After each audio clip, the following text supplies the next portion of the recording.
अस्सलाम वालेकुम। उम्मीद है आप सब खैरियत से होंगे और क्वेश्चन बैंक से प्रैक्टिस क्वेश्चन भी सॉल्व कर रहे होंगे, जिसका लिंक हमारे डिस्क्रिप्शन में मौजूद है।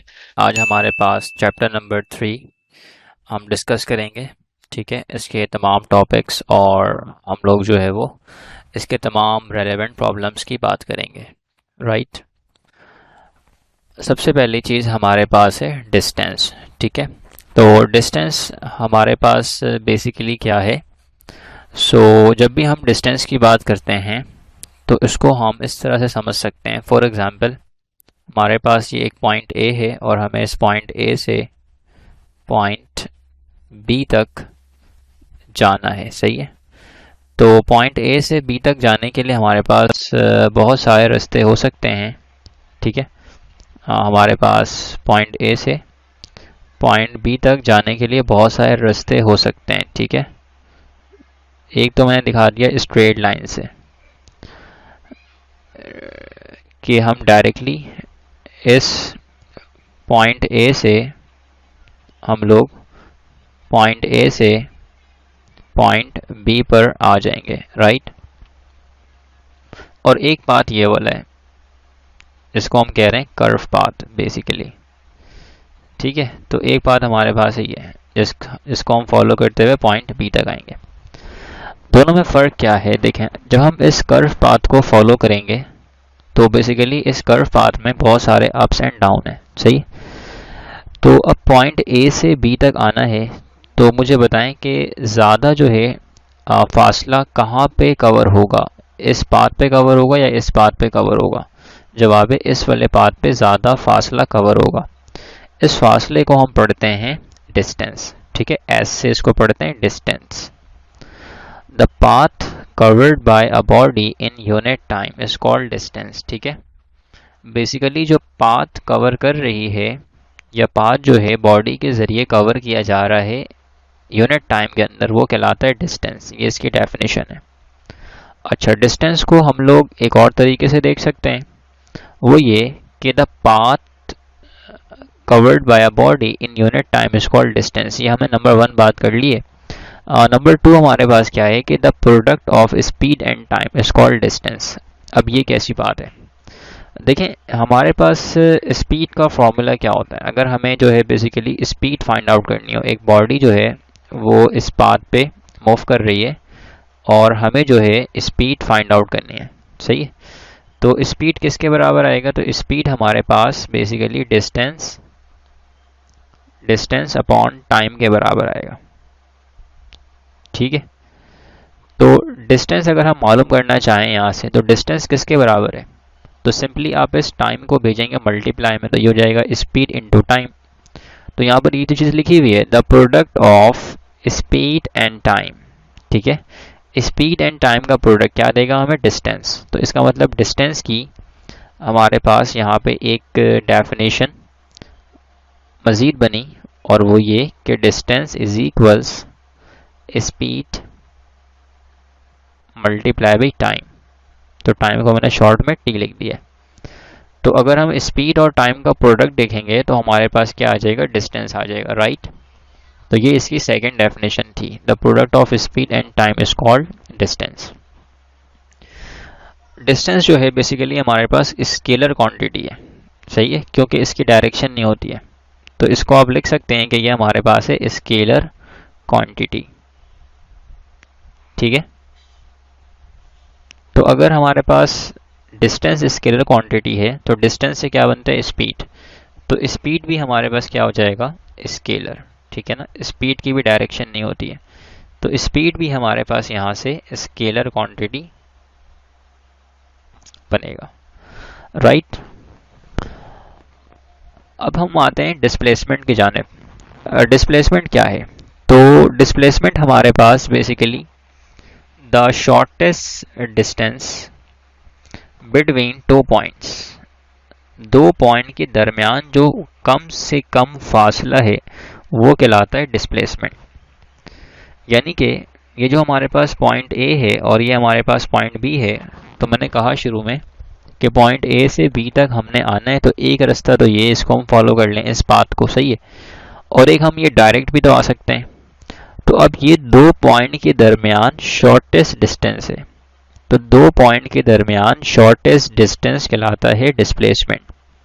अब क्योंकि ये 2 पॉइंट के दरमियान है तो ये क्वांटिटी जो है वेक्टर है, डिस्प्लेसमेंट हमारे पास बेसिकली वेक्टर क्वांटिटी है, ठीक है। Displacement is a vector quantity. अब अगर डिस्प्लेसमेंट वेक्टर क्वांटिटी है तो इससे बनने वाली क्वांटिटी जो कि वेलोसिटी होती है, और वेलोसिटी क्या होती है हमारे पास बेसिकली, तो वेलोसिटी हमारे पास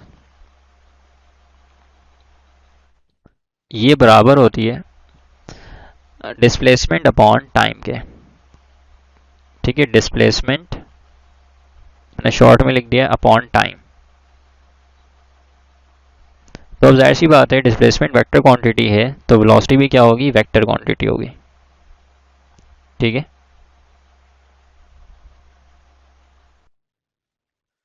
वेलोसिटी भी हमारे पास यहाँ से वेक्टर क्वांटिटी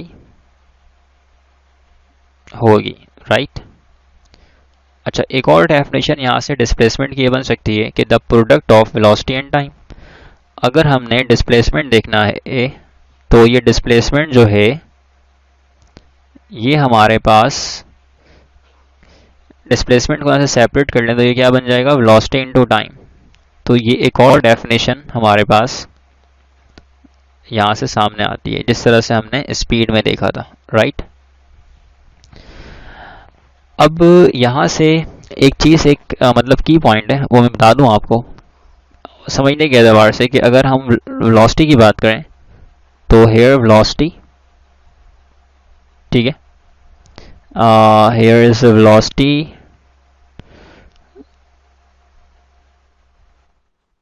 ठीक है। v stands for velocity and v stands for vector, so लिहाजा velocity is a vector quantity। and similarly अगर हम यहाँ पे देखें तो s stands for speed and s stands for scalar, so speed is a scalar quantity। तो इस तरह से आप इन दोनों को याद रख सकते हैं, राइट। तो हमने बेसिकली यहाँ पर क्या देखा है डिफरेंस डिस्टेंस और डिस्प्लेसमेंट में। अगर 2 पॉइंट के दरमियान शॉर्टेस्ट डिस्टेंस को आप देखेंगे तो वो काउंट होगा डिस्प्लेसमेंट, और अगर आप किसी ऐसे फासले को देखेंगे जो कर्व पाथ पर है तो वो बन जाएगा डिस्टेंस, ठीक है। और नेचर कैसी होती है, डिस्टेंस जो है वो हमारे पास बेसिकली स्केलर क्वांटिटी होता है और डिस्प्लेसमेंट हमारे पास वेक्टर क्वांटिटी होता है, राइट। अब हमारे पास एक क्वेश्चन है जिसमें लिखा हुआ है कि a particle is moving along a circular path of radius r। एक पार्टिकल है जो कि मूव कर रहा है सर्कुलर पाथ में, ठीक है। उसका जो रेडियस है वो r है, हमने कह दिया r, उस सर्किल का रेडियस r है, और सपोज डेट कि वो पार्टिकल यहाँ पर है, ठीक है। अब ये पार्टिकल जो है इस सर्किल में घूम रहा है। When it makes half rotation, यानी कि ये पार्टिकल यहाँ से चलकर आया और यहाँ तक पहुँच गया, ठीक है। तो let's say this point is A and this point is B। तो ये पार्टिकल यहाँ तक पहुँचा, तो इसका मतलब ये हुआ कि ये सेंटर था हमारा, तो ये फासला भी कितना हो गया, R। वो पार्टिकल यहाँ पर आके हाफ रोटेशन कंप्लीट कर लेगा। कहते हैं the ratio between displacement and distance, displacement over distance का हमने रेशियो बताना है यहाँ पर, कि डिस्टेंस बेसिकली हमारे पास क्या होगा और यहाँ पर डिस्प्लेसमेंट हमारे पास क्या होगा। पहले हम इसको फाइंड आउट करेंगे और फिर हम इनका रेशियो निकाल लेंगे, सही है। तो देखिए सबसे पहली बात तो ये है कि डिस्प्लेसमेंट अपॉन डिस्टेंस, इनका रेशियो क्या आएगा। डिस्प्लेसमेंट की डेफिनेशन मैंने अभी क्या बताई थी आपको कि 2 पॉइंट के दरमियान शॉर्टेस्ट डिस्टेंस, तो ये 2 पॉइंट है, इसके दरमियान कम से कम फासला यही है। एक फासला ये भी है लेकिन ये डिस्टेंस है, जैसे यहाँ पे मैंने आपको समझाई है ये बात, ठीक है। तो अगर ये बॉडी यहाँ से यहाँ तक मूव करते हुए आएगी तो ये डिस्टेंस कवर करेगी, और अगर बॉडी अगर हम इस पाथ को देखें तो ये डिस्प्लेसमेंट कहलाएगा। सही है, तो ये आर है फासला यहाँ से यहाँ तक, और ये फासला यहाँ से यहाँ तक आर है। इन दोनों को ऐड करेंगे तो ये क्या आ जाएगा, 2r। तो ए बी जो फासला है हमारे पास वो बेसिकली क्या है, r प्लस आर के बराबर है। तो अल्टीमेटली क्या है, 2r है। ये ए बी क्या है, ये ए बी हमारे पास है डिस्प्लेसमेंट। तो डिस्प्लेसमेंट बॉडी कर रही है 2r, और बॉडी ने डिस्टेंस कितना कवर किया, तो देखें डिस्टेंस मालूम करने के लिए हमारे पास फॉर्मूला होता है। अगर एक बॉडी जो है वो कंप्लीट सर्किल में घूम जाए तो एक रोटेशन में फासला कवर करती है 2πr। ठीक है, अब क्योंकि बॉडी ने हाफ सर्किल कंप्लीट किया है तो इसको आप 2 से डिवाइड करवा दें, तो ये 2 से 2 कैंसिल, क्या बचेगा, πr। तो ये πr बॉडी ने डिस्टेंस कवर किया, तो यहाँ पे पुट करेंगे πr। सही है, πr, ये r से r कैंसिल, तो यहाँ पर हमारे पास क्या बचेगा, यहाँ बचेगा 2/π। तो ये रेशियो है डिस्प्लेसमेंट का डिस्टेंस के साथ। ठीक है, तो जवाब हमारे पास आएगा 2/π। ये हमने निकाला है डिस्प्लेसमेंट का डिस्टेंस के साथ, जो कि क्वेश्चन में बेसिकली लिखा हुआ था। ठीक है, अब ऑप्शंस में हमारे पास देखें तो डी में है π/2।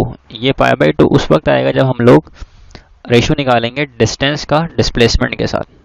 ठीक है, यानी कि ये मैं आपके लिए एज अ होमवर्क छोड़ता हूँ, इसको आप लाजमी करिएगा, डिस्टेंस अपॉन डिस्प्लेसमेंट। ठीक है, जब इसका हम रेशियो निकालेंगे तो ये क्या आएगा, ये आ जाएगा π/2। और ये हमें यहाँ से दिख रहा भी है कि अगर आप इसका करेंगे रेसिप्रोकल तो ऑब्वियस सी बात है π/2 आएगा। तो क्वेश्चन के मुताबिक डिस्प्लेसमेंट एंड डिस्टेंस का रेशियो जो है, ये ऑप्शन बेसिकली थोड़ा सा यहाँ पे गलती हो गई है, ये हमारे पास है 2/π। और अगर यहाँ पे लिखा हुआ होता कि आप रेशियो निकालें डिस्टेंस का डिस्प्लेसमेंट के साथ, तो फिर जवाब सही था ये π/2 जो कि यहाँ पर लिखा हुआ है। ठीक है, तो आई होप कि आपको ये न्यूमेरिकल समझ आ गया होगा, और इसकी जो हमने तरीक़ेकार इस्तेमाल किया है, मतलब सॉल्व करने वाली मेथड है, वो काफ़ी आसान है। सिंपल आपने रेशियो कैलकुलेट करना है, राइट। तो इस तरह से ये 2π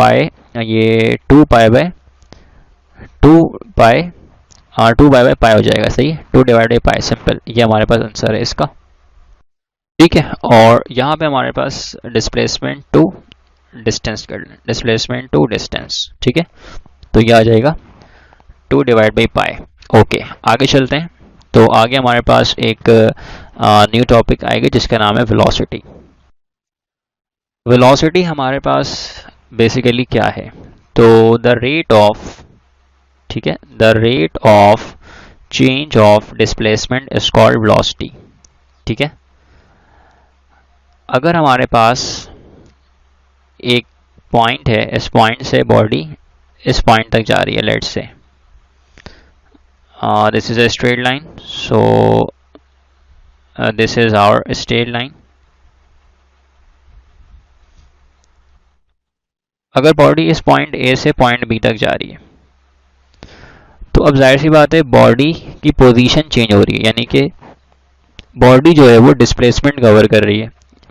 पहले सपोज करते हैं वो 0 पर थी, फिर फासला उसने 2 मीटर कवर कर लिया, फिर 3 मीटर, है ना, इस तरीके से 2 मीटर, 4 मीटर, 6 मीटर।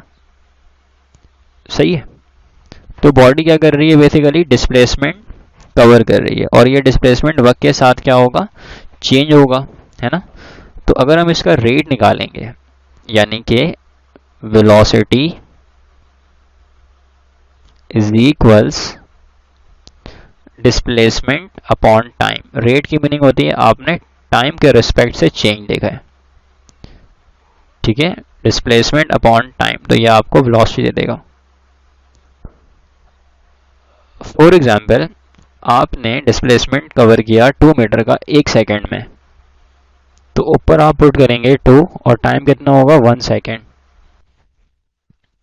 तो यहाँ से हमारे पास 2 मीटर और टाइम कितना आ जाएगा 1 सेकेंड, यानी कि 2 मीटर का फासला कवर किया आपने 1 सेकेंड में, तो वेलोसिटी बनेगी 2 मीटर पर सेकेंड, राइट। तो ये हमें बता रही है वेलोसिटी बॉडी की कि 2 मीटर फासला कवर हो रहे है, बॉडी कवर कर रही है हर एक सेकंड में, ठीक है। अब वेलोसिटी के बहुत सारे टाइप्स होते हैं, ठीक है। अब आपने देखा होगा अक्सर कि बॉडी की वेलोसिटी बढ़ती भी है, कम हो रही भी होती है। बॉडी हमेशा तो एक रफ्तार से नहीं चल सकती ना। फॉर एग्जांपल एक बॉडी है जो कि इस डायरेक्शन में जा रही थी, ठीक है, और आगे जो है वो एक स्पीड ब्रेकर आ गया, तो अल्टीमेटली क्या होगा, इस बॉडी की रफ्तार स्लो हो जाएगी, ठीक है। और फिर बाद में स्पीड ब्रेकर के बाद जब बॉडी दोबारा इस सरफेस पर आएगी तो इसकी जो स्पीड है वो फिर से बढ़ेगी। इसका मतलब बॉडी की वेलोसिटी में चेंजिंग आते रहती है। तो अगर पॉइंट नंबर 1 हो गया, पॉइंट नंबर 2 छोड़ता हूँ, पहले 3 को बताता हूँ मैं आपको। अगर बॉडी इक्वल फासला कवर कर रही है इक्वल इंटरवल्स ऑफ टाइम में, कोई बॉडी है वो इक्वल इंटरवल्स ऑफ टाइम में इक्वल फासला कवर कर रही है, सही है, तो ये बॉडी मूव कर रही है यूनिफॉर्म वेलोसिटी के साथ, यानी कि हर एक लम्हे में एक जैसे फासले को कवर कर रही है। फॉर एग्जांपल बॉडी 2 से 4 पे आई, 4 से 6 पे आएगी, ठीक है, तो इसका मतलब ये हुआ कि बॉडी हर एक सेकंड में 2 मीटर का फासला कवर करेगी, है ना, तो ये यूनिफॉर्म कहलाएगा बेसिकली। और अगर ऐसा नहीं होगा, if a body does not cover equal distance, ठीक है, equal displacement basically in equal intervals of time, ठीक है ना, अगर इक्वल इंटरवल ऑफ टाइम में बॉडी इक्वल जो है वो डिस्प्लेसमेंट कवर नहीं कर रही है, तो बॉडी मूव कर रही है वेरिएबल वेलोसिटी के साथ, यानी कि बॉडी की वेलोसिटी तब्दील हो रही है। अब वेलोसिटी की बॉडी पहले कम थी, मतलब बॉडी की वेलोसिटी पहले कम थी और फिर बाद में ज़्यादा हो गई, यानी कि वेरी कर रही है वक्त के साथ साथ। तो एक वर्ड है instantaneous velocity, the velocity at a particular instant is called instantaneous velocity. अब एक बॉडी है वो 0 सेकंड से स्टार्ट हुई और वो 100 सेकंड तक गई, तो हर एक सेकंड में उसके साथ वेलोसिटी में तब्दीली आई होगी, लेकिन आप उस तमाम वेलोसिटी में से एक वेलोसिटी को उस लम्हे ऑब्जर्व कर रहे हैं, तो ये वेलोसिटी कहलाएगी इंस्टेंटेनियस वेलोसिटी, ठीक है, इंस्टेंटेनियस वेलोसिटी। अगर बॉडी टोटल फासला इसने कवर किया और अगर इसको हम डिवाइड कर दें टोटल टाइम से, तो ये मिल जाता है हमें एवरेज वेलोसिटी।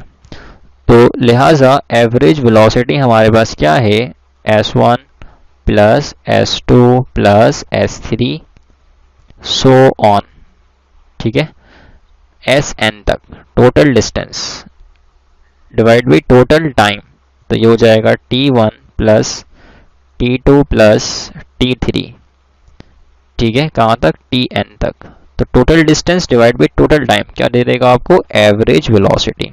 क्लियर है।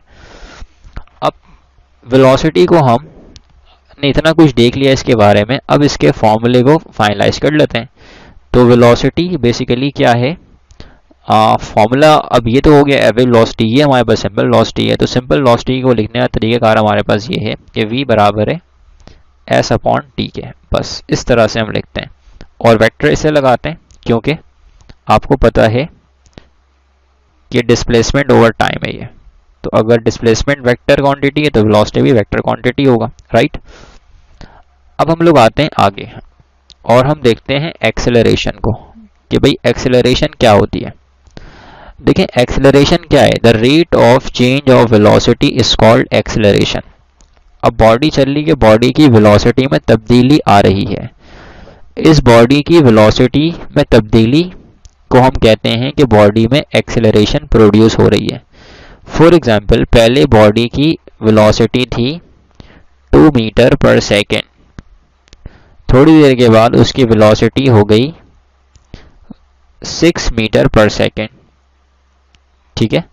तो पहले वाली वेलोसिटी को मैंने कह दिया इनिशियल वेलोसिटी और जो बाद वाली वेलोसिटी है इसको मैंने कह दिया है फाइनल वेलोसिटी, ठीक है। अब ये टाइम है जब वेलोसिटी चेंज हुई है, ये वेलोसिटी चेंज हुई है 3 सेकेंड, मतलब वेलोसिटी चेंज होने में टाइम रिक्वायर है 3 सेकेंड, 3 सेकेंड बाद जो ऐसा हुआ है। तो अब यहाँ पर एक्सेलरेशन क्या होगी, तो भाई एक्सेलरेशन के लिए फॉर्मूला क्या है, एक्सेलरेशन हमारे पास बराबर है rate of change of velocity, change को लिखते हैं डेल्टा वी से और यहाँ पे आ जाएगा हमारे पास डेल्टा टी, या फिर आप सिंपली इसको टी भी लिख सकते हैं, इट्स अप टू यू, कोई इश्यू वाली बात यहाँ पर नहीं है। अब वेलोसिटी में चेंज आ रही है टाइम के रिस्पेक्ट से, तो क्या बनता है? एक्सेलरेशन। अब अगर आप यहाँ फाइंड आउट करना चाहेंगे बॉडी की एक्सेलरेशन कितनी होगी, तो आप सिंपली क्या करेंगे, डेल्टा वी क्या है? वेलोसिटी में चेंज। चेंज कैसे निकालते हैं? आप हमेशा डिफरेंस लेते हैं, तो ये हो जाएगा V F minus V I, velocity का डिफरेंस कैलकुलेट कर लें, डिवाइड बाई टाइम। ठीक है, वी एफ हमारे पास है 6, वी आई हमारे पास है 2 divide by 3। This will become 6 minus, ठीक है, 6 माइनस 2 क्या आ जाएगा हमारे पास? 4, एंड दिस इज 3, तो 4/3 मीटर पर सेकेंड स्क्वायर। ठीक है, ये हमारे पास है बॉडी की एक्सेलरेशन। अब बॉडी में अगर वेलोसिटी तब्दील नहीं हो रही है, सही है, इसका मतलब ये है कि बॉडी में एक्सेलरेशन नहीं है। ए ज़ीरो कब होता है? जब हमारे पास डेल्टा वी ज़ीरो होता है, यानी कि चेंज जो है वो ज़ीरो आ रहा है। चेंज ज़ीरो कैसे आएगा? जब वी आई और वी एफ दोनों बराबर होगा। सपोज कर लें यहाँ पर भी 2 है, यहाँ पर भी 2 है, तो 2 माइनस 2 ज़ीरो आ जाएगा। ठीक है, तो ए ज़ीरो कब होता है? जब वेलोसिटी में चेंज हमारे पास ज़ीरो होता है। ठीक है, तो हम कहते हैं कि बॉडी मूव कर रही है कांस्टेंट वेलोसिटी के साथ, एक ही स्पीड के साथ, यूनिफॉर्म वेलोसिटी के साथ। ठीक है, अब अगर बहुत सारी एक्सेलरेशन है, मतलब बॉडी की वेलोसिटी बार बार तब्दील हो रही है और बार बार बॉडी में एक्सेलरेशन प्रोड्यूस हो रही है, लेकिन आप उस एक्सेलरेशन को ऑब्जर्व कर रहे हैं एट पर्टिकुलर इंस्टेंट, खास लम्हे, तो this acceleration becomes instantaneous acceleration, जैसे आपको मैंने वेलोसिटी में बताई थी ये बात। ठीक है, if the velocity of a body is increasing, the direction of acceleration of body remains parallel to velocity। अब ये एक पॉइंट बहुत यूनिक है और आमतौर पर इससे सवाल भी एमसीक्यूज में पूछ लिया जाता है। कह रहे हैं कि अगर एक बॉडी की वेलोसिटी जो है वो इंक्रीजिंग है, यानी कि बॉडी जो है वो स्पीड अप हो रही है, बॉडी इस डायरेक्शन में जा रही है, तो बॉडी की वेलोसिटी भी इसी डायरेक्शन में होगी। तो जो हमारे पास एक्सेलरेशन है उसकी डायरेक्शन भी वेलोसिटी के जानिब होगी, यानी कि दे आर पैरेलल। ठीक है, और अगर हमारे पास बॉडी बेसिकली रुक रही है या स्पीड डाउन हो रही है ना, स्पीड अप में तो वेलोसिटी इस डायरेक्शन में, अगर बॉडी जो है वो स्पीड हमारे पास उसकी डाउन हो रही है, तो बॉडी इस डायरेक्शन में जा रही है लेकिन बॉडी पर ब्रेक अप्लाई हो रहा है, तो जो उसकी एक्सेलरेशन है वो इस डायरेक्शन में होती है। ठीक है, एंटी पैरेलल, तो इसको आप सभी कहते हैं कि ये हमारे पास रिटार्डेशन है या डिसेलरेशन है, राइट। तो अगर बॉडी की वेलोसिटी डिक्रीज होगी, यानी कि हमने ब्रेक अप्लाई किया होगा, केस नंबर 1 आप ये सपोज कर लें, केस नंबर 2 आप ये सपोज कर लें। ठीक है, तो अगर हमने बॉडी पर ब्रेक अप्लाई किया है तो उसकी रफ्तार कम हो रही होती है आहिस्ता आहिस्ता, तो जो उसमें एक्सेलरेशन है बॉडी की वो हमारे पास अपोजिट इन डायरेक्शन होती है। ठीक है, तभी इसको आप पढ़ते हैं रिटार्डेशन या फिर डिसेलरेशन। तो ये आपको मैंने बता दिया डिफरेंस। अब एंगल यहाँ पे 0 डिग्री होगा अगर ये पैरेलल है। ठीक है, और यहाँ पर एंगल, इस केस में हमारे पास एंगल जो है वो 180 डिग्री होगा, because they are anti parallel, या आप कह सकते हैं they are in opposite direction, that is why. हम लोग यहाँ पर अब ग्राफिकल रिप्रेजेंटेशन की बात करते हैं। सही है, कि बेसिकली हमारे पास डिस्टेंस टाइम ग्राफ है, वेलोसिटी टाइम ग्राफ है, इन तमाम ग्राफ को हमने डिस्कस करना है। ठीक है, तो सबसे पहले देखें a straight line in displacement time graph. सही है, तो बेसिकली ये हमारे पास है displacement time graph, you can say shows uniform velocity whereas curve shows variable velocity. ठीक है, तो स्ट्रेट लाइन की मीनिंग है कि वो जो ग्राफ है, ग्राफ में स्ट्रेट लाइन है, ठीक है ना, ये ग्राफ बेसिकली प्लॉट हुआ है टाइम और यू कैन से डिस्प्लेसमेंट और डिस्टेंस। ठीक है, तो बेसिकली यहाँ पर हम लोग डिस्प्लेसमेंट की बात करते हैं। सही है, तो डिस्प्लेसमेंट वर्सेस टाइम, तो ये हमने ग्राफ को प्लॉट किया हुआ है। अभी ग्राफ जो है इसमें हमारे पास स्ट्रेट लाइन है। ठीक है, ये स्ट्रेट लाइन जो है बेसिकली ये बता रही है कि बॉडी की वेलोसिटी कांस्टेंट है या फिर यूनिफॉर्म है। सही है, अब इस ग्राफ को देखें आप, तो यहाँ पर टाइम है और यहाँ पर हमारे पास डिस्प्लेसमेंट है और बॉडी जो है इस पॉइंट पर है। तो यहाँ पर इस ग्राफ में हमें ये देखने को मिल रहा है कि बॉडी की जो वेलोसिटी है वो ज़ीरो है। कैसे? क्योंकि ये हमारे पास है डिस्प्लेसमेंट, तो बॉडी जो है वो डिस्प्लेसमेंट, बॉडी की डिस्प्लेसमेंट जो है वो चेंज नहीं हो रही है। यानी कि बॉडी जो है जहाँ पर बॉडी पहले थी अभी भी वहीं पर है। अब यहाँ पे क्या हो रहा है, अगर ऊपर जा रहे हैं हम यहाँ से तो टाइम इंक्रीज हो रहा है और डिस्प्लेसमेंट भी इंक्रीज हो रहा है। पहले 2 4 5 6 सपोज कर लेते हैं, ठीक है। यहाँ पे क्या हो रहा है, टाइम तो जाहिर सी बात है इंक्रीजिंग है, लेकिन यहाँ पर हमारे पास ये जो डिस्प्लेसमेंट है इसमें हमारे पास इजाफा नहीं हो रहा है, ठीक है। बॉडी की डिस्प्लेसमेंट फॉर एग्जांपल इस पॉइंट पे 8 मीटर थी, तो इसका मतलब है कि बॉडी यहाँ पर रुकी हुई है और टाइम जो है वो पास हो रहा है, तो इसलिए बॉडी की वेलोसिटी ज़ीरो है। और ऐसा होता भी है जब बॉडी स्टॉप होती है, यानी कि जब बॉडी रेस्ट में होती है तो अल्टीमेटली वेलोसिटी तो होती नहीं है, तो इसको आप इस तरह भी समझ सकते हैं। अभी हमारे पास ग्राफ है, ग्राफ नंबर 3, इसमें हमारे पास टाइम है और यहाँ पर हमारे पास है डिस्प्लेसमेंट, ठीक है। ये ग्राफ बेसिकली क्या शो कर रही है कि एक कर्व है और ये कर्व जो है बेसिकली इस तरह से ऊपर जा रही है, इसका मतलब इंक्रीजिंग है ना, इंक्रीजिंग है। तो यहाँ पर वेलोसिटी जो है ये इंक्रीज हो रही है, राइट। यहाँ पे वेलोसिटी कांस्टेंट थी, यहाँ पर वेलोसिटी इंक्रीज हो रही है। अच्छा, इस ग्राफ में क्या हो रहा है, ये जो हमारे पास कर्व है, इस कर्व को आप देखें ज़रा गौर से, तो ये कर्व समथिंग लाइक दिस, ये इस तरह से नीचे आ रही है। तो इसका मतलब है कि बॉडी की जो डिस्प्लेसमेंट है उसमें कमी वाक़ई हो रही है नीचे आने पर। अब हमें पता है ये रेफरेंस पॉइंट है, ऊपर जाएंगे तो यहाँ से क्या होगा, बॉडी जो है फासला कवर करते जाएगी, यानी कि बॉडी डिस्प्लेसमेंट कवर करेगी, राइट। लेकिन जब हम ऊपर से नीचे आ रहे होंगे तो इसका मतलब ये है कि हमारे पास ये जो बॉडी है इसकी डिस्प्लेसमेंट जो है वो इसमें कमी वाक़ई हो रही है, तो इसका मतलब वेलोसिटी इज़ डिक्रीजिंग, ठीक है। तो अब इसको पढ़ते हैं। A straight line in displacement time graph shows uniform velocity whereas curve shows variable velocity, ठीक है। ये बताया था मैंने आपको कि हमारे पास जो कर्व है वो शो कर रही है वेरिएबल वेलोसिटी को। वेरिएबल की मीनिंग होती है कि वेलोसिटी में चेंजिंग आ रही है, सही है। कर्व एंड यूनिफॉर्म वेलोसिटी से मुराद ये है कि बॉडी की रफ्तार जो है वो एक जैसी है, तो हम कहेंगे कांस्टेंट वेलोसिटी है, ठीक है। A straight line in velocity time graph shows uniform acceleration. अब हमारे पास जो स्ट्रेट लाइन है वेलोसिटी टाइम ग्राफ में, इसको हमने डिस्कस कर लिया। अब बारी आ गई नंबर 2 की। अब वेलोसिटी टाइम ग्राफ को देखते हैं, तो वेलोसिटी टाइम ग्राफ हमें क्या देगा, सही है ना। तो ये जो बेसिकली यहाँ पर हम इस लाइन को देख रहे हैं, स्लोप है, ये सारे स्लोप हैं। स्लोप क्या होता है, देखिए स्लोप हमारे पास बेसिकली राइज ओवर रन होता है, ठीक है। ये हमारे पास है slope, rise over run. Rise की मीनिंग होती है y एंड रन की मीनिंग होती है x। अगर आप इस डायरेक्शन में मूव कर रहे हैं इसका मतलब यू आर रनिंग, है ना, x डायरेक्शन में जा रहे हैं। कोई ऑब्जेक्ट इस डायरेक्शन में जा रही है तो इसका मतलब है वो सिर्फ राइज हो रही है, उसकी हाइट में इजाफा हो रहा है।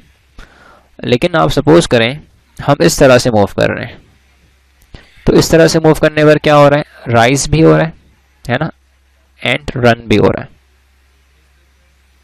तो ये बेसिकली स्लोप कहलाता है। अब यहाँ पे हमने डिस्प्लेसमेंट देखा, यहाँ पे हमने टाइम देखा। तो अगर मैं कहूँ कि भाई slope of displacement time graph, तो क्या बनेगा, तो स्लोप का फॉर्मूला क्या था, स्लोप का फॉर्मूला हमारे पास है y ओवर एक्स। तो y ओवर क्या है, d, यानी कि डिस्प्लेसमेंट, ठीक है, और नीचे क्या है टाइम। तो डिस्प्लेसमेंट ओवर टाइम क्या होता है, वेलोसिटी होती है, राइट। तो स्लोप क्या आ रहा है हमारे पास, वेलोसिटी। तो इस तरह से भी आप देख सकते हैं, ठीक है। अब हम देखना चाहते हैं वेलोसिटी टाइम ग्राफ, तो वेलोसिटी टाइम ग्राफ हमें क्या देगा, तो देख लें फिर, slope is equals y upon x, ऐसे ही। तो अगर हमारे पास y अपॉन एक्स है तो इसका मतलब ये है कि y पर क्या है, वेलोसिटी, और नीचे क्या है, टाइम। और जाहिर बात है ये वेलोसिटी होगी चेंज। तो यहाँ पर हमें स्लोप क्या मिलेगा, यहाँ पर स्लोप हमें मिल रहा होगा एक्सेलरेशन। आपको पता है कि rate of change in velocity is called acceleration होता है, राइट। तो ये बेसिकली हमारे पास एक्सेलरेशन के बराबर है, ठीक है, एक्सेलरेशन। अब ये ग्राफ, इसका बिहेवियर हमें क्या बता रहा है, अब इस चीज़ को हम समझने की कोशिश करते हैं। ठीक है, बेसिकली अब ये ग्राफ जो है, यहाँ पर हमारे पास एक्स एक्सेस के ऊपर टाइम है एंड वाई एक्सेस के ऊपर हमारे पास वेलोसिटी है। अब ये स्ट्रेट लाइन है, तो स्ट्रेट लाइन की मीनिंग क्या होती है, कांस्टेंट, चेंज नहीं हो रहा, राइट। ऊपर भी देखा था हमने कांस्टेंट, जिसका मतलब यहाँ पर जो स्लोप है वो ज़ीरो है। स्लोप ज़ीरो से ये होता है मुराद बेसिकली जितना हमारे पास y बढ़ रहा है उतना हमारे पास x बढ़ रहा है। ठीक है, जब इसका आप डिफरेंस लेंगे, ये इसको आप देखेंगे तो आपके पास स्लोप जो है वो ज़ीरो आएगा। तो स्ट्रेट लाइन का स्लोप जो है बेसिकली ज़ीरो होता है। सही है। अब यहाँ पर कांस्टेंट एक्सेलरेशन है, क्योंकि हमें पता है कि वेलोसिटी टाइम ग्राफ और स्लोप हमें क्या देगा, एक्सेलरेशन। तो यहाँ पर कांस्टेंट चीज़ क्या है, एक्सेलरेशन है। अब आप इस ग्राफ को देखें, यहाँ पर टाइम है और यहाँ पर वेलोसिटी है। तो यहाँ पर बॉडी की वेलोसिटी, अब बॉडी की वेलोसिटी एक जैसी है ना, बॉडी की वेलोसिटी एक जैसी, देख लें आप इस लाइन को देखेंगे तो आप ये देख पाएंगे कि बॉडी जो है एक ही वेलोसिटी से मूव कर रही है। ऊपर जाने पे वेलोसिटी बढ़ रही है, नीचे आने पे कम हो रही है, लेकिन अगर बॉडी की वेलोसिटी यहाँ पर है और लाइन ड्रॉ मैंने यहाँ से किया हुआ है, इसका मतलब बॉडी की वेलोसिटी कांस्टेंट है। जब बॉडी की वेलोसिटी कांस्टेंट हो गई तो इसका मतलब एक्सेलरेशन क्या होगा, ज़ीरो, राइट। क्योंकि एक्सेलरेशन प्रोड्यूस कब होता है, जब बॉडी की वेलोसिटी में तब्दीली वाक़ होती है। ठीक है, तो इसका मतलब इस ग्राफ से हमें ये पता चल रहा है कि यहाँ पर बॉडी की ज़ीरो एक्सेलरेशन है। अच्छा, इस ग्राफ को देखें तो यहाँ पर हमारे पास है टाइम और यहाँ पर हमारे पास है वेलोसिटी। अब हम लोग क्या कर रहे हैं, नीचे आ रहे हैं, है ना। तो इसका मतलब क्या है कि एक्सेलरेशन जो है वो बेसिकली क्या हो रही है, डिक्रीज़ हो रही है। सही, एक्सेलरेशन हमारे पास क्या हो रही है, डिक्रीज़ हो रही है। अगर इस ग्राफ को देखें हम तो यहाँ पर वेलोसिटी टाइम ग्राफ, और ये फिर से देख लें आप कर्व, अभी कर्व ऐसा नहीं है, ठीक है ना, अभी कर्व समथिंग लाइक दिस, इस तरह का है। तो इसका मतलब है वेलोसिटी नहीं है, वेरिएबल एक्सेलरेशन है। सही है, यहाँ पर हमारे पास वेरिएबल एक्सेलरेशन है, ठीक है, बॉडी की। तो इस सारे ग्राफ से हमें बेसिकली यहाँ पे पता ही चल रहा है कि बिहेवियर कैसा है, राइट।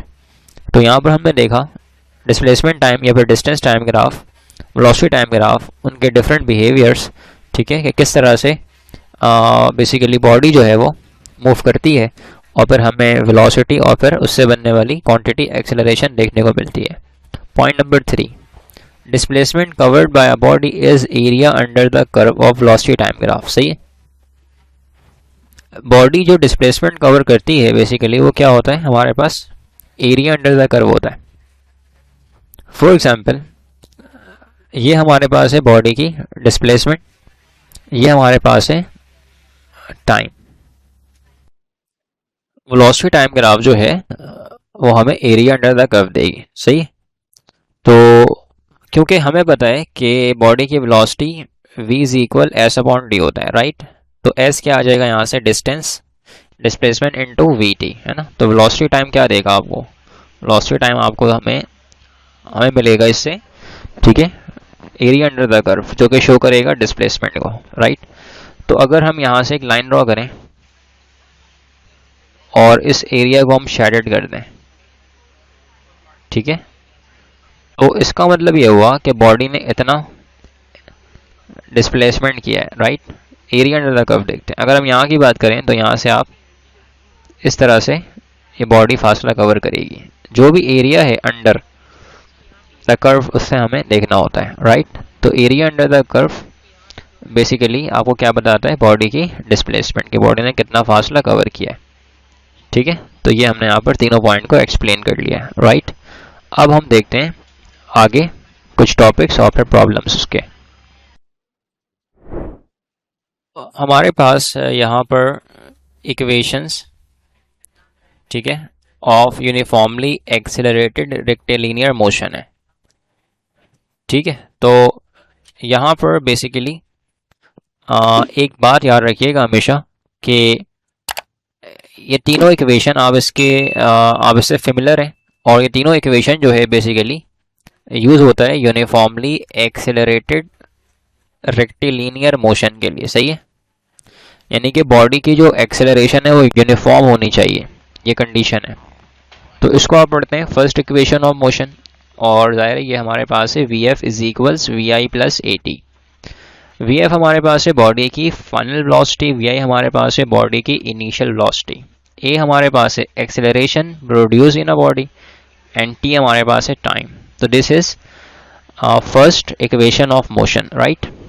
अच्छा, सेकंड इक्वेशन ऑफ मोशन हमारे पास क्या है, S is equals V I T plus half A T square, ठीक है।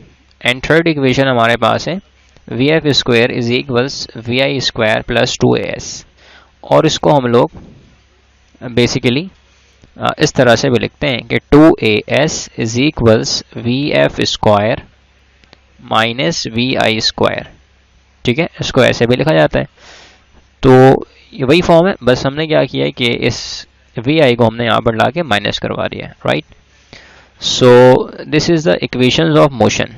ये हमारे पास इक्वेशंस ऑफ मोशन है, बट ये हर जगह अप्लाई हो सकते हैं, लेकिन कंडीशन ये है कि वहाँ पर यूनिफॉर्मली एक्सेलरेटेड लिक्टिलिनियर मोशन हो। सही है, बॉडी की जो एक्सेलरेशन है वो हमारे पास यूनिफॉर्म होनी चाहिए, ठीक है। Equations of free fall motion. अब हमने यहाँ पर इन तीनों इक्वेशंस को बेसिकली यूटिलाइज करना है फ्री फॉल मोशन में।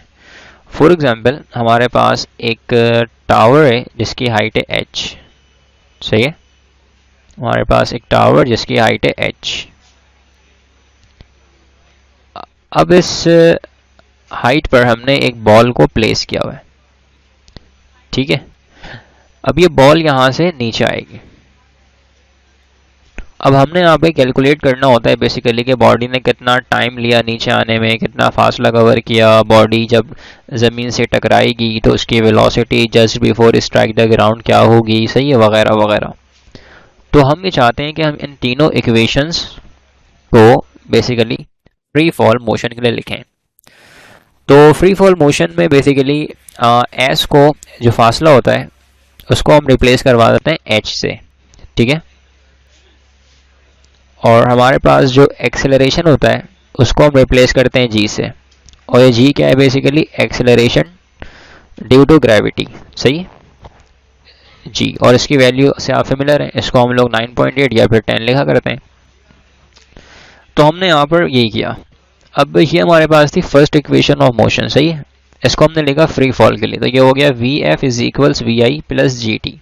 ए को हमने रिप्लेस किससे कर दिया, जी से, जैसे मैंने आपको यहाँ बताया है कि ए को हमने रिप्लेस किया है जी से, ठीक है। तो ये इक्वेशन सामने आ गई।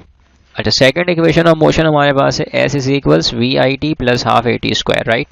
तो मैंने क्या कहा था, एस को हम रिप्लेस कर देंगे एच से, तो यहाँ पर हमने इस एस को रिप्लेस किया हुआ है एच के साथ। बाकी तमाम चीज़ें वी आई टी सेम है, प्लस हाफ ए को रिप्लेस करना है जी से, तो यहाँ पर जी लिख दिया एंड टी स्क्वायर, राइट। इसी इक्वेशन को हम लिखना चाह रहे हैं फ्री फॉल, ठीक है, फ्री फॉल मोशन के लिए। तो वी एफ स्क्वायर अपनी जगह पर है, वी आई स्क्वायर अपनी जगह पर है, प्लस टू ए हमारे पास रिप्लेस किससे होगा, जी से, तो हमने यहाँ पर क्या लिख दिया, जी। और एस को हमने रिप्लेस कराया हुआ है एच से। और इसको हम लोग ऐसे भी लिख सकते हैं, two G H is equals V F square, ठीक है, माइनस वी आई स्क्वायर, ठीक है। अभी तीनों इक्वेशन इस्तेमाल होंगी फ्री फॉल मोशन के लिए। अभी नई इक्वेशंस नहीं है, इक्वेशन सारी वही हैं, जैसे हमने यहाँ पर रिप्लेस कर दिया है एस को एच से, ठीक है ना, क्योंकि बॉडी हाइट पे बेसिकली होती है, तो हमने यहाँ पर एच लिखा हुआ है। और बॉडी की जो एक्सेलरेशन है वो एग्जैक्टली जी के बराबर होती है, acceleration due to gravity, that is why हमने यहाँ पर रिप्लेस किया है। अब आते हैं फ्री फॉल मोशन के जानिब कि भाई फ्री फॉल मोशन क्या है। If a body moves towards the अर्थ, ठीक है, अगर एक बॉडी जो कि मूव कर रही है अर्थ की जानिब, अब जाहिर बात है ये हमारे पास अर्थ है, ठीक है। So if a body moves towards the earth under the action of gravity, ठीक है, ऐसा क्यों हो रहा है, due to gravity, the motion is called free fall motion. तो इस मोशन को कहा जाएगा free fall motion. During the free fall motion air resistance is negligible. अच्छा, ये पॉइंट जो है बहुत इंपॉर्टेंट है आमतौर पर।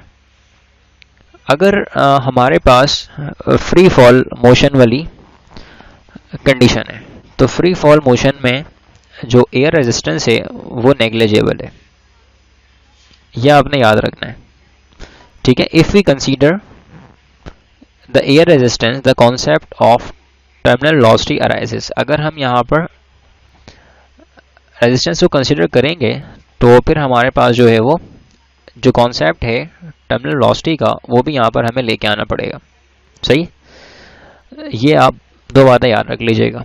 अब आमतौर पे एक सवाल किया जाता है कि फॉर एग्जांपल हमारे पास एक टावर, ठीक है, उसकी हाइट है h। सपोज करते हैं इसकी हाइट है हमारे पास h और ये बराबर है 20 मीटर के। सही है, हमने यहां से इस पॉइंट से एक मैस को ड्रॉप किया डाउनवर्ड। सपोज डैट इसका जो मैस है वो हमारे पास है 2 ग्राम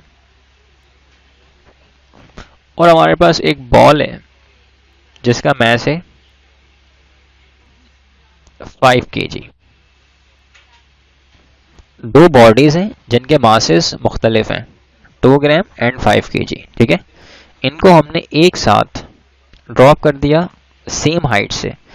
तो बताएं कौन सी बॉडी पहले नीचे आ जाएगी, मतलब कौन सी ऑब्जेक्ट जो है पहले नीचे आ जाएगी, ये बताइए। देखें दोनों ऑब्जेक्ट साथ नीचे आएंगे क्योंकि एयर रेजिस्टेंस को हमने नेगलेक्ट किया हुआ है। अगर एयर रेजिस्टेंस नेग्लिजिबल है तो ये दोनों ऑब्जेक्ट एक साथ नीचे आएंगे क्योंकि हमें पता है h बराबर है VIT plus half GT square. ठीक है, अब जब बॉडी को हम रिलीज करते हैं किसी हाइट से तो वहां पर बॉडी की वेलोसिटी इनिशियल 0 होती है, तो VI 0 तो अल्टीमेटली ये क्या हो जाएगा 0। ठीक है, बिकॉज यहाँ पर हमारे पास वेलोसिटी 0 है। तो हाइट हमारे पास यहाँ पर बराबर आ जाएगा हाफ GT स्क्वायर के। अब आप देखें G की वैल्यू कांस्टेंट है, हाइट एक जैसी है तो टाइम भी दोनों बॉडी को एक जैसी लगेगी। इसका मतलब ये हुआ कि हमारे पास h is proportional to t square. ठीक है, h is proportional to t square, ये आपने रिलेशन याद रखना है। ये आगे जो है वो बेसिकली काम भी आता है।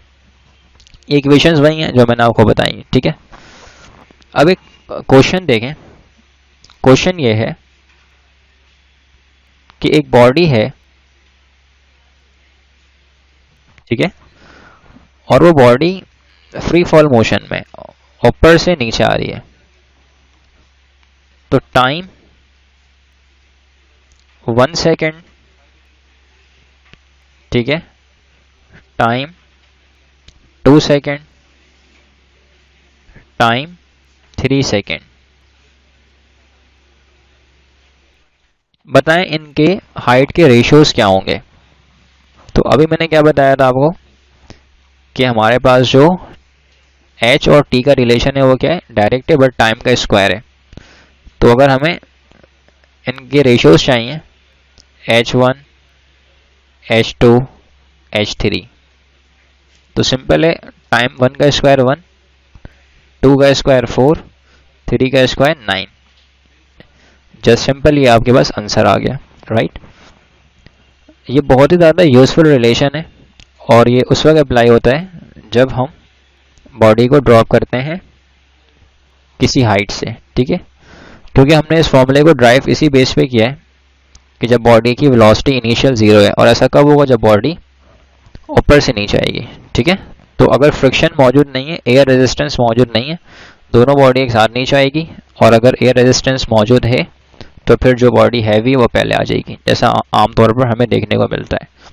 क्योंकि आम जिंदगी में तो एयर रेजिस्टेंस होती है ना, लेकिन अगर आप वैक्यूम करते हैं, वैक्यूम चैम्बर बना लें और उस वैक्यूम चैम्बर में एक्सपेरिमेंट करें तो फिर ऐसा होगा कि दोनों बॉडी एक साथ नीचे आ रही होगी, राइट।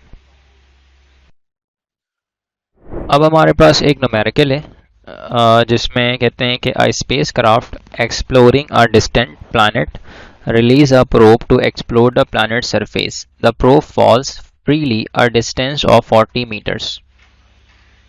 तो ये हमारे पास है h. The first 4 seconds after its release, ठीक है, तो टाइम इसको लगा है बेसिकली 4 सेकेंड, तो ये हमारे पास है time. What is the acceleration due to gravity on this planet, ठीक है ना, इस प्लैनेट के ऊपर एक्सेलरेशन ड्यू टू ग्रेविटी क्या होगी हमने ये बताना है, राइट। देखिए सबसे पहली बात है कि आपने यहाँ से टॉपिक को पहचान लेना है। अब फॉल्स फ्रीली है, इसका मतलब फ्री फॉल मोशन की बात हो रही है। तो फॉर्मूला क्या था, फॉर्मूला हमारे पास है h is equals V I T plus half G T square. और मैंने वो क्या बताया था कि ये सब कुछ ज़ीरो जब भी हम ऊपर से किसी बॉडी को रिलीज़ करेंगे। तो पहले आप ये लिख कर इसको ज़ीरो करें या आप डायरेक्टली लगा लें शॉर्टकट फार्मूला, उससे भी हो जाएगा ये। सो शॉर्टकट हमारे पास क्या है इसका कि h बराबर है हाफ जी टी स्क्वायर के, ठीक है। तो h की वैल्यू हमारे पास यहाँ पर है 40, ये हो जाएगा हाफ, g की वैल्यू को आप 10 सपोज करें क्योंकि फिर हमें आसानी होगी कैलकुलेशन में। ये आप इसको कैंसिल कर दें, सॉरी यहाँ पे हमारे पास g फाइंड आउट करना है, हमें टाइम गिवन है, उस प्लैनेट के ऊपर हमें g कैलकुलेट करना है और टाइम कितना है 4 और ये हो गया इसका स्क्वायर, ठीक है। तो इस ये हो जाएगा, इधर आके आप इसको सॉल्व कर लें, ये हो जाएगा 40 इंटू 2, ठीक है, और ये हो जाएगा 4 का स्क्वायर इज इक्वल्स जी। 4 के स्क्वायर, तो 4 के स्क्वायर का मतलब क्या है 40 इंटू 2, सही है। तो इसका मतलब है भाई 4 इंटू 4, सिंपल, ठीक है। तो ये इससे कैंसिल और ये से कैंसिल, 2 बच जाएगा, ये से कैंसिल और ये से कैंसिल, कितना आ जाएगा 10, सही। 4 1 ज़ा 4 और ये 10 हो गया और 2 यहाँ बचा हुआ है, तो इसको कैंसिल कर लें आप, 2 1 ज़ा 2 और 2 5 ज़ा 10, तो ये बन रहा है 5 मीटर पर सेकेंड स्क्वायर, जो कि हमारे पास यहाँ पर ऑप्शन नंबर बी है, right, 5 metre per second square. तो उस प्लैनेट के ऊपर एक्सेलरेशन ड्यू टू ग्रेविटी है 5 metre per second square. Okay, आगे देखते हैं, एक और सवाल हमारे पास है जिसमें कहते हैं कि a body is thrown vertically upward with initial velocity 9.8। एक बॉडी जिसको हमने वर्टिकली अपवर्ड थ्रो किया है, सही है, वर्टिकली अपवर्ड हमने इसको थ्रो किया है। मैंने क्या बताया था, जब बॉडी नीचे आएगी, ऊपर से नीचे आएगी, तो वी आई क्या होगा 0, ऐसे ही था। बॉडी जो है वो ऊपर से नीचे आ रही है तो वी आई 0 होता है। अब जब बॉडी नीचे से ऊपर जाती है तो वी एफ 0 होता है, सही।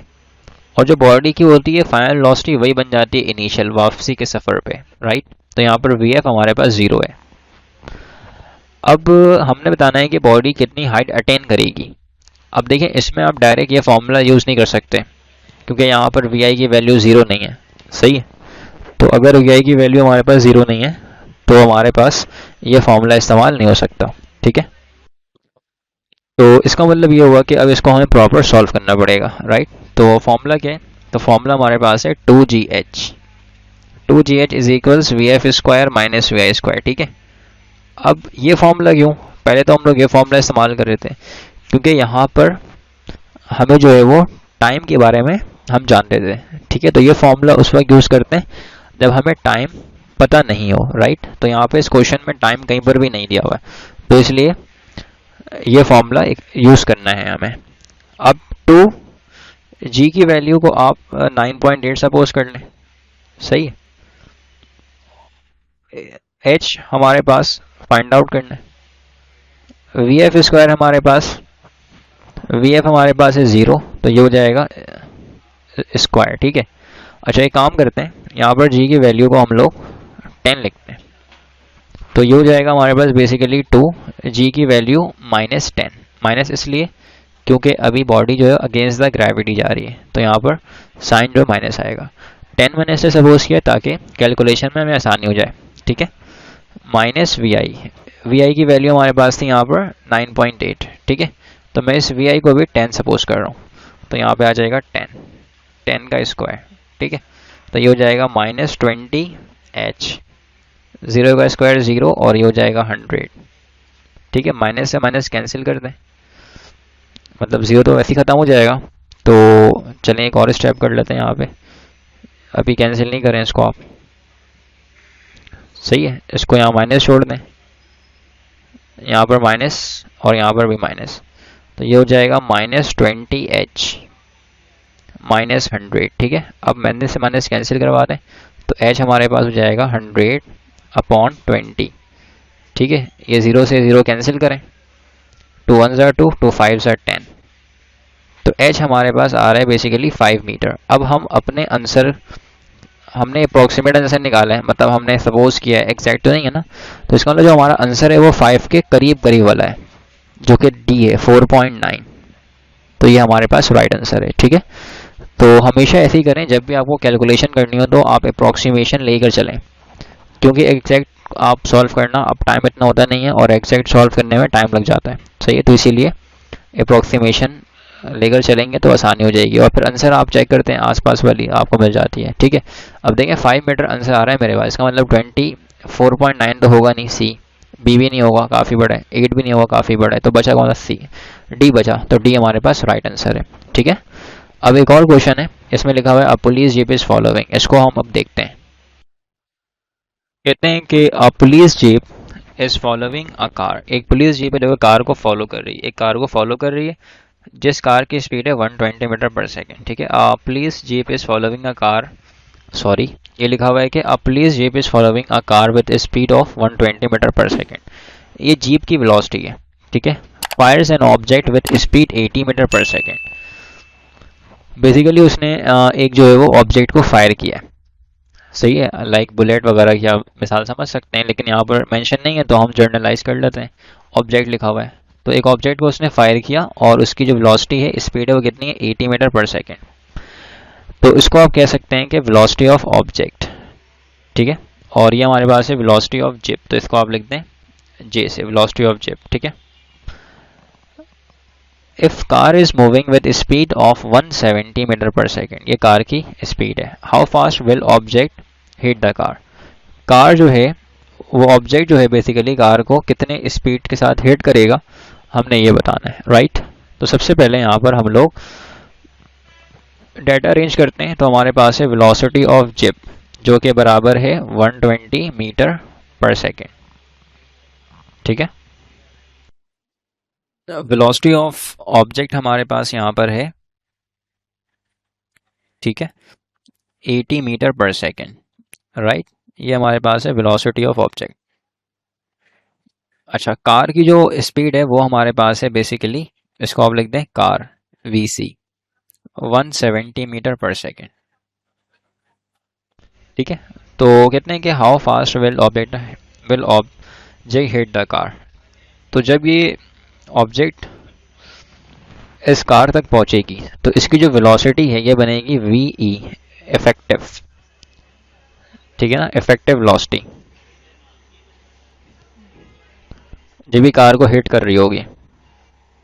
अब क्योंकि कार की मोशन भी इस डायरेक्शन में है, तो हमारे पास जो वेलोसिटी है V इफेक्टिव, ये बराबर आ जाएगा VJ प्लस VO, जीप की और ऑब्जेक्ट की दोनों की वेलोसिटी ऐड हो जाएगी, ठीक है, minus VC velocity of car. जब दोनों की सेम डायरेक्शन हो तो यहाँ पे माइनस लिखते हैं, और अगर जब डायरेक्शन अपोजिट होगी तो प्लस आता है, सही। तो अभी क्योंकि सेम डायरेक्शन है, रिलेटिव मोशन हो रहा है बेसिकली एक तरह से ये, तो यहाँ पर माइनस है। वेलोसिटी ऑफ जीप हमारे पास है 120, ठीक है, ये हमारे पास है 80 और ये हमारे पास है 170, तो सिंपली ये आ जाएगा 200 माइनस 170, 30 मीटर पर सेकेंड। तो इस इफेक्टिव वेलोसिटी के साथ वो ऑब्जेक्ट कार को हिट करेगी, ठीक है, 30 मीटर पर सेकेंड। तो चेक कर लें कौन सा आंसर है, बी, 30 मीटर पर सेकेंड, ठीक है। तो ये हमारे पास राइट आंसर है। अब हमारे पास है लॉज ऑफ मोशन, ठीक है, हमने अब डिस्कस करना है लॉज ऑफ मोशन, कि लॉज ऑफ मोशन में हमारे पास बेसिकली कौन कौन से लॉज हैं और ये किस तरह वर्क करते हैं, ये तमाम चीज़ें हमें यहाँ पर देखनी है, ठीक है। तो लॉज ऑफ मोशन में हमारे पास सबसे पहले है Newton's first law of motion, ठीक है। Newton first law of motion basically क्या है, तो सबसे पहले हम Newton's first law of motion को देखते हैं। Newton's first law of motion states that, ठीक है, ये लॉ क्या कहती है? ये लॉ कहती है कि a body remains at rest और कंटिन्यूअस, ठीक है, a body remains at rest और continuous to move with uniform velocity unless acted upon by an unbalanced force, ठीक है। फर्स्ट लॉ ये कहती है कि अगर हमारे पास कोई ऑब्जेक्ट है, ठीक है, अगर वो ऑब्जेक्ट रेस्ट में है तो वो ऑब्जेक्ट रेस्ट में ही रहेगी, ठीक है, हमेशा। अगर इसके ऊपर कोई बाहर से अनबैलेंस फोर्स इसके ऊपर एक्ट ना करे, ठीक है। अच्छा, पॉइंट नंबर 1 ये था। पॉइंट नंबर 2 हमारे पास क्या है? फॉर एग्जाम्पल हमारे पास एक फुटबॉल है और हमने इसको ग्राउंड पे किक किया, ठीक है, इस तरीके से। तो ये बॉल जो है इसकी मोशन इस डायरेक्शन में होगी, सही है। पहले शुरू में जारी बात है इसकी जो मोशन है इस बॉल की वो इस तरह से होगी कि किक किया है क्योंकि, और फिर ये इस तरह से जाएगी। तो अगर ये बॉल मोशन में है तो Newton first law of motion ये कहती है कि ये बॉल मोशन में रहेगी, ठीक है, ये बॉल मोशन में ही रहेगी हमेशा। ऐसा कब तक होगा? तो ऐसा उस वक्त तक होगा जब बाहर से इस बॉल पर कोई एक्सटर्नल फोर्स एक्ट ना करे, सही है। तभी आम हालात में आप देखें अगर हम किसी बॉल को किक करते हैं, किसी फुटबॉल को हम किक करते हैं तो वो बॉल जो है मूव तो करती है, मोशन में रहती है, बट कुछ ही देर बाद उसकी जो मोशन है वो स्टॉप हो जाती है क्योंकि एयर फ्रिक्शन भी है और हमारे पास रेजिस्टेंस भी होती है। डेट इज़ वाई अगर ये सारी चीज़ें ना हो, ये रेजिस्टेंस हमारे पास बेसिकली अनबैलेंस फोर्स का काम कर रही होती हैं, मतलब ये बॉडी को अपोज कर रही होती हैं इसकी मोशन को, ठीक है, तभी बॉडी रुक जाती है। अगर ये फोर्सेस मौजूद ना हो तो फिर जाहिर सी बात है कि ये जो हमारे पास बॉल की मोशन है ये हमेशा कंटिन्यू रहेगी, ठीक है। या अगर बॉडी रेस्ट में है तो वो फिर रेस्ट में रहेगी हमेशा, ठीक है। तो simple first law of motion यही था कि अगर कोई ऑब्जेक्ट है वो रुकी हुई है तो वो रुके रहेगी, अगर कोई ऑब्जेक्ट है वो मूव कर रही है तो वो मूव करते रहेगी, चलते रहेगी, जब तक उसके ऊपर हम बाहर से कोई अनबैलेंस फोर्स को ना लेकर आए, ठीक है। तो इन शॉर्ट बॉडी अपने स्टेट को चेंज नहीं करेगी, ठीक है, तब तक जब तक उसके ऊपर बाहर से कोई अनबैलेंस फोर्स एक्ट ना करे, ठीक है। ये समरी है। फर्स्ट लॉ ऑफ मोशन को लॉ ऑफ इनर्शिया भी कहा जाता है, सही है। तो ये बात इंपॉर्टेंट है कि फर्स्ट लॉ ऑफ मोशन को हम लोग लॉ ऑफ इनर्शिया भी कहते हैं, ठीक है। अब इनर्शिया क्या है? तो बेसिकली इनर्शिया डिसाइड करती है कि बॉडी जो है कितनी रेजिस्टेंस ऑफर कर रही है। फॉर एग्जांपल हमारे पास एक बॉल है, ठीक है, जिसका मास है 2 kg और हमारे पास एक और बॉल है जिसका मास हमारे पास है सपोज डैट 100 kg, ठीक है। अब इन दोनों बॉल को मुझे मूव करवाना है, तो मुझे बताएं किस बॉल को ज़्यादा फोर्स देनी पड़ेगी।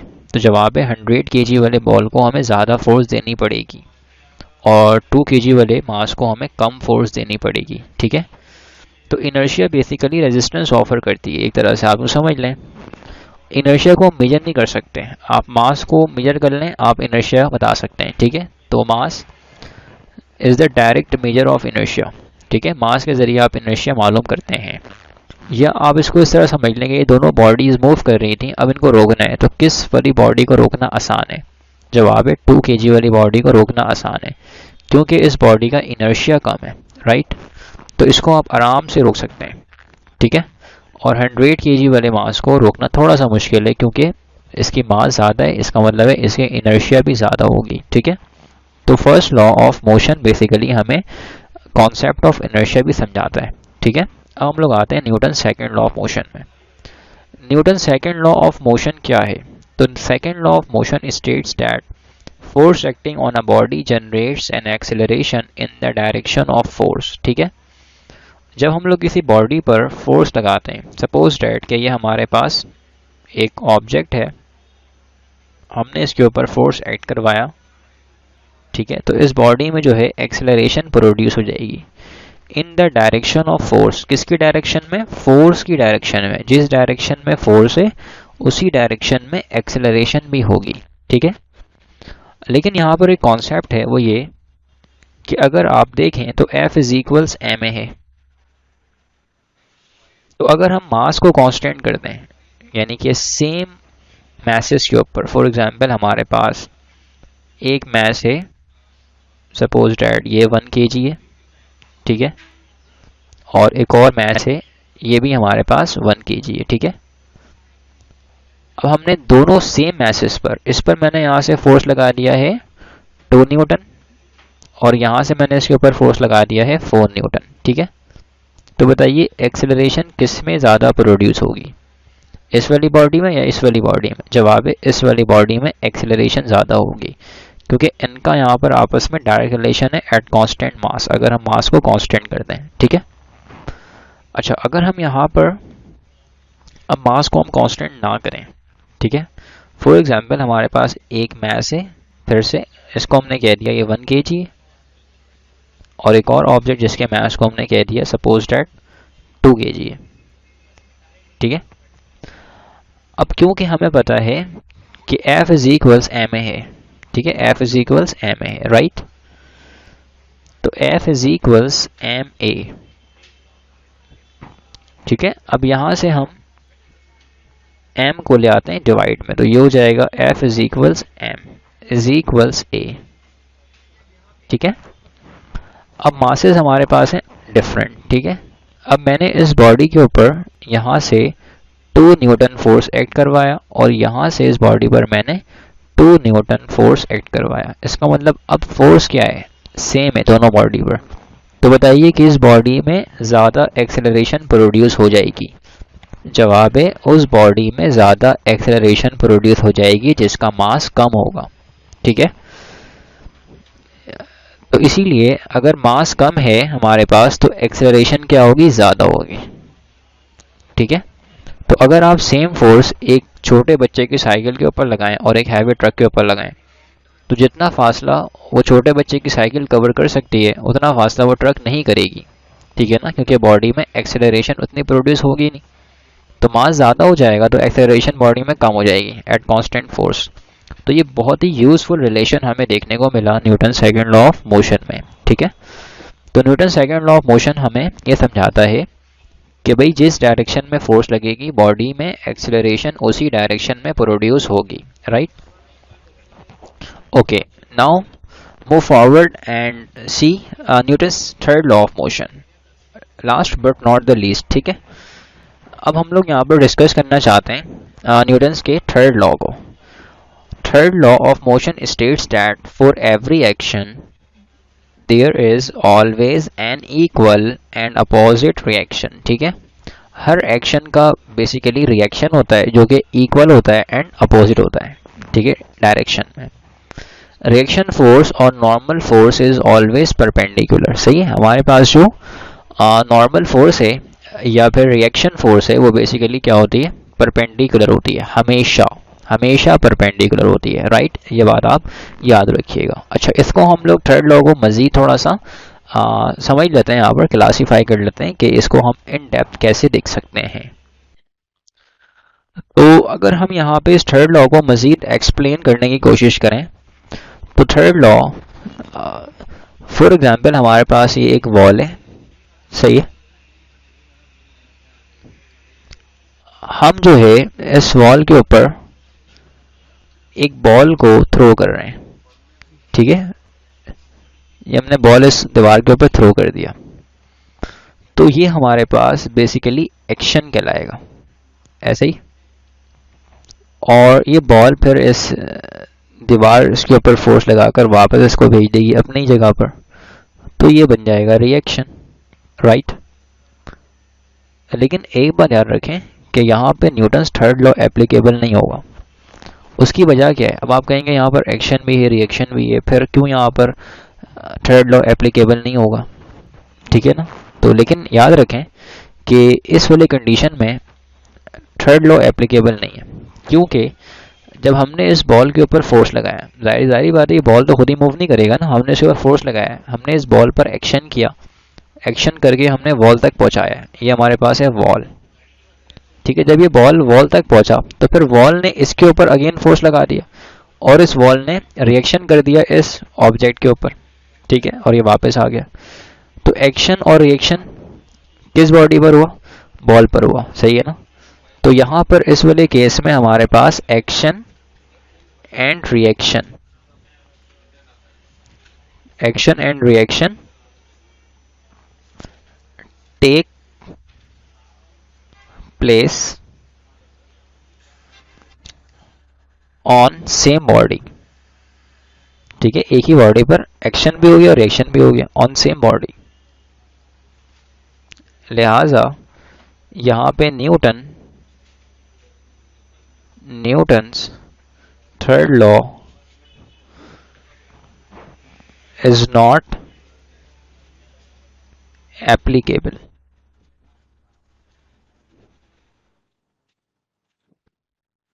ठीक है, यहां पे थर्ड लॉ एप्लीकेबल नहीं है, क्योंकि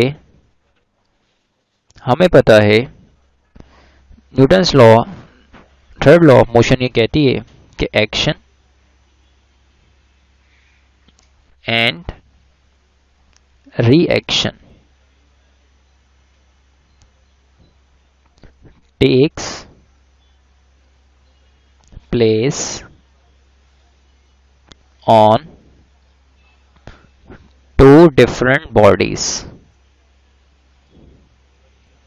ठीक है, एक्शन रिएक्शन हमेशा दो अलग अलग बॉडीज पर होता है। सपोज डैट कि हमारे पास ये एक वॉल है, सही है, इस वॉल के ऊपर आप अपने पाम के जरिए फोर्स एक्ट कर रहे हैं, तो आपने एक्शन किस पे किया? इस वॉल पर किया, राइट। आपका एक्शन इस वॉल के ऊपर होगा। अब ये वॉल जो है किस पर फोर्स लगाएगा? आपके पाम पर फोर्स लगाएगा, तो ये जो रिएक्शन हुआ आपके पाम पर हुआ। तो एक्शन वॉल पर, रिएक्शन पाम पर। इसका मतलब ये है कि इस वाले केस में एक्शन रिएक्शन हो रहा है और दो अलग अलग बॉडीज के ऊपर हो रहा है, तो लिहाजा हमारे पास यहाँ पर थर्ड लॉ एप्लीकेबल होगी। अब लाजमी सी बात ये नहीं है कि जहाँ जहाँ पर एक्शन रिएक्शन हो वहाँ पर थर्ड लॉ भी एप्लीकेबल हो। ये हमें देखना पड़ेगा कि अगर वो एक्शन रिएक्शन दो अलग अलग बॉडीज़ पर हो रही हैं तो फिर तो ठीक है, थर्ड लॉ एप्लीकेबल है। और अगर एक्शन रिएक्शन सेम बॉडी पर हो रही है तो इसका मतलब है कि वहाँ पर थर्ड लॉ एप्लीकेबल नहीं है, राइट। अब एक आखिरी चीज़ रह गई, वो ये कि रिएक्शन फोर्स और normal force is always perpendicular, सही। अगर हमारे पास सपोज डैट कि हमारे पास कोई ऑब्जेक्ट है, ठीक है, इसका वेट जो है डाउनवर्ड है, सेंटर से, जारी बात है वेट डाउनवर्ड बनेगा, तो इसका जो रिएक्शन फोर्स है वो कहाँ होगा? सरफेस के परपेंडिकुलर। तो यही कहना चाह रहे हैं कि हमारे पास जो नॉर्मल रिएक्शन होता है या नॉर्मल फोर्स जो है बेसिकली वो हमेशा क्या होता है? परपेंडिकुलर, सरफेस से, ठीक है ना, जिस तरह आप लोग इंक्लाइंड प्लेन में भी देखते हैं, राइट। अब हम लोग थोड़ी सी और मजीद बात कर लेते हैं इनर्शिया के ऊपर, सही। सो इनर्शिया बेसिकली क्या है हमारे पास? The property of matter by virtue of it if it is in state of rest और मोशन, ठीक है, it tries to remain in the same state is called inertia. अगर हमारे पास कोई बॉडी रेस्ट में है तो वो क्या चाहती है? वही चाहती है कि वो रेस्ट में ही रहे। या अगर हमारे पास कोई बॉडी मूव कर रही है तो वो क्या चाहती है?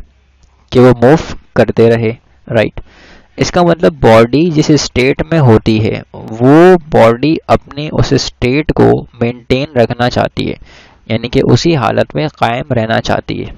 अब जैसे ही हम उसके स्टेट को चेंज करने की कोशिश करते हैं तो फिर हमें इनर्शिया देखने को मिल जाता है, राइट। जैसे कि फॉर एग्जांपल एक बस में हमारे पास बहुत सारे लोग, पैसेंजर जो हैं वो सवार हैं, ठीक है। अब बस ड्राइवर जो है अभी ये बस को स्टॉपिंग कंडीशन में है, ये बस अभी रुकी हुई है, ठीक है। जैसे ये इसको चलाने की कोशिश करेगा, एक्सेलरेट करेगा, तो क्या होगा, जितने भी पैसेंजर्स हैं इस बस के अंदर वो इस तरफ आ जाएंगे, है ना, इस तरफ मूव करेंगे, इसके अपोजिट डायरेक्शन में। अब ऐसा क्यों हो रहा है, क्योंकि यहाँ पर हम लोग बॉडी की स्टेट को चेंज करना चाह रहे हैं, सही है। और वो स्टेट हमारे पास कौन सी है, रेस्ट से मोशन के जाने, या अगर बॉडी चल रही है हमें रोकना हो तो फिर जाहिर बात है ये बंदा, ये पैसेंजर आगे की डायरेक्शन में मूव करेगा, ठीक है। अब ऐसा होता क्यों है, क्योंकि ये हमारे पास है law of nature, law of nature है, ये कुदरत का कानून है, लॉ ऑफ नेचर, ठीक है। कि कोई भी बॉडी अपने स्टेट को बदलना नहीं चाहती, जिस स्टेट में है वो उस स्टेट में रहना पसंद करती है, तो इसको हम कहते हैं ये लॉ ऑफ नेचर है, ये कानून है कुदरत का बेसिकली, ठीक है। फोर्स क्या है, तो फोर्स हमारे पास है, इट इज एन एजेंट या एजेंसी विच चेंज और tends to change the state of rest और uniform motion, i.e. produces acceleration in the body in SI units it is measured in Newton, ठीक है। SI system में force को हम major करते हैं न्यूटन में, सही। तो फोर्स बेसिकली क्या है हमारे पास, फोर्स एक एजेंट है जो किसी भी बॉडी को चलाता है या फिर चलाने की कोशिश करता है। फॉर एग्जांपल हमारे पास ये एक ऑब्जेक्ट है और ये ऑब्जेक्ट हमारे पास इस वक्त रेस्ट में है, तो यहाँ से एक पर्सन है जो कि इसके ऊपर फोर्स अप्लाई कर रहा है। अगर ये बॉडी नहीं चल रही लेकिन ये कोशिश तो कर रहा है, तो ये कहलाएगा टेंस, ठीक है, कोशिश करना। और अगर ये बॉडी मूव कर जाए तो इसका मतलब है तो भी फोर्स अप्लाई हुई है। तो फोर्स बेसिकली एक ऐसा एजेंट होता है जो रुकी हुई बॉडी को चलाता है या फिर चलाने की कोशिश करता है, राइट, यानी कि मोशन में लाने की कोशिश करता है। अब इसके बिल्कुल बरक्स अपोजिट आप ये भी कह सकते हैं कि अगर एक बॉडी मूव कर रही है और हमने उसको रोकना है तो हम फोर्स अप्लाई करेंगे, ठीक है। तो किसी चलती हुई बॉडी को रोक दें या फिर रोकने की कोशिश करें तो ये भी क्या है, फोर्स। रुकी हुई बॉडी को चलाने की कोशिश करना फोर्स, चलती हुई बॉडी को रोकना या फिर रोकने की कोशिश करना ये भी फोर्स, ठीक है। ये फोर्स करती क्या है, बॉडी में एक्सेलरेशन को प्रोड्यूस कराती है और इस फोर्स की यूनिट क्या बनती है, न्यूटन, ठीक है। तो यहाँ पर हमने इस फोर्स को एक्सप्लेन कर दिया है, राइट। एक सवाल है इसमें कहते हैं कि a car is travelling on a level highway at speed of 15 metre per second, ठीक है। एक कार है जो कि मूव कर रही है 15 मीटर पर सेकेंड के साथ, तो ये इसकी बनी initial velocity. A braking force of 3000 newton brings the car to stop in 10 second. इस फोर्स ने, ठीक है, इस फोर्स ने उस कार को स्टॉप कर दिया और ये काम जो हुआ है बेसिकली 10 सेकेंड में हुआ है। अब ऐसी बात तो नहीं है ना कि जहाँ पर हम जिस जगह पर बॉडी पर फोर्स अप्लाई करें या ब्रेक अप्लाई करें बॉडी को रोकने के लिए और बॉडी वहीं पर रुक जाए, ऐसा तो होता ही नहीं है, ठीक है। क्योंकि बॉडी कुछ फासला कवर करने के बाद रुकती है। इसीलिए आम जिंदगी में क्या होता है, अगर हमने बॉडी को स्टॉप करनी होती है थोड़े फासले पर तो हम ब्रेक पहले से अप्लाई करते हैं कि बॉडी वहाँ पर जाके रुक जाएगी।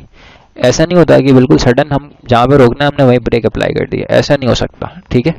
तो जब भी बॉडी पर फोर्स अप्लाई होती है तो बॉडी कुछ टाइम लेती है और जब ये टाइम लेती है कुछ, तो फिर कुछ फासला भी कवर करती है और फिर देन ये फिर स्टॉप हो जाती है, राइट। तो यही लिखा हुआ है कि 10 सेकेंड में वो बॉडी जो है वो स्टॉप हो गई। हमने कैलकुलेट करना है उस कार का मास, उसका मास कितना होगा। तो देखें बहुत सिंपल है, जब गाड़ी रुक जाएगी तो इसका मतलब है उसकी जो वेलोसिटी बनती है फाइनल वो 0 हो जाएगी।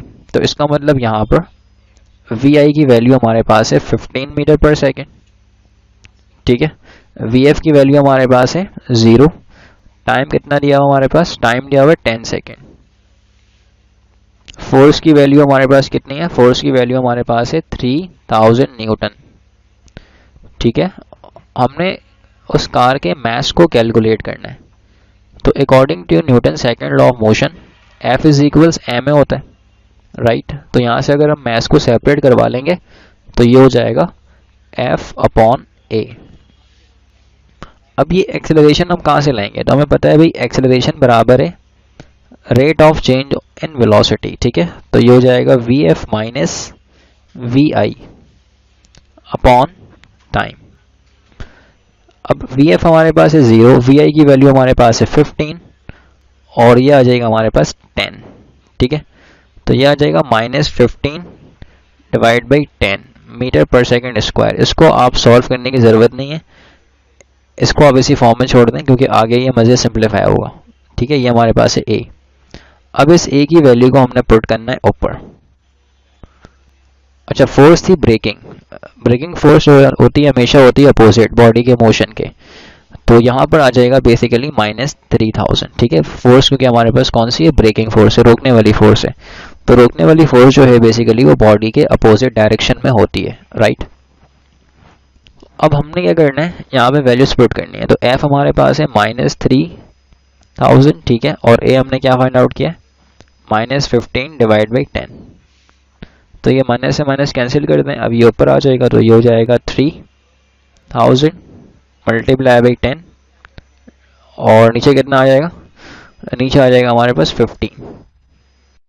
अब इसको यहाँ पर हम सिंप्लीफाई कर सकते हैं कि 15 वन ज़ा 15 कर दें इसको आप, और 2 टाइम्स में 30 आ जाएगा और यहाँ पे 2 0, तो ये हो जाएगा 200। 200 मल्टीप्लाई होगा 10 से, तो अल्टीमेटली कितना आएगा 2000, सही है। तो यहाँ पर हमारे पास है 2000 kg, ये मास है बेसिकली हमारे पास कार का। तो राइट आंसर कौन सा है, बी, 2000 kg, राइट। अगर आपको मजीद प्रैक्टिस करने हो, क्वेश्चन बैंक चाहिए हो तो लिंक डिस्क्रिप्शन में मौजूद है। होप सो आपके सब समझ में आया होगा। मिलते हैं नेक्स्ट वीडियो में। अल्लाह हाफिज़।